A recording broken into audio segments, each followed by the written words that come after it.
മോമോസ് എന്ന് പറയുമ്പം എനിക്ക് ഒരിക്കലും മടുക്കാത്തൊരു സാധനമാണ് കേട്ടോ. ബിരിയാണി പോലെ തന്നെ ആദ്യം ബിരിയാണി, അത് കഴിഞ്ഞിട്ട് മോമോസ്, എന്നിട്ട് എനിക്ക് മന്തിയുള്ളൂ കേട്ടോ. അപ്പം മോമോസ്, ചിക്കൻ മോമോസിൻ്റെ റെസിപ്പിയാണ് കേട്ടോ ഞാൻ കാണിച്ചു തരുന്നത്. അപ്പോൾ ആദ്യം ഞാൻ 3 കപ്പ് മൈദ എടുക്കുന്നുണ്ട്.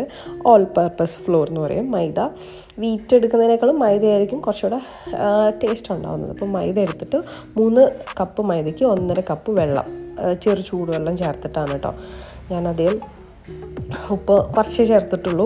ആ വെള്ളത്തിൽ തന്നെ ചേർത്ത് നന്നായിട്ട് ചപ്പാത്തിക്കൊക്കെ കുഴക്കണ പോലെ കുഴച്ച് വെച്ചു. ഈ ഒരു സോഫ്റ്റായിട്ട് വന്നിട്ടുണ്ട് കേട്ടോ.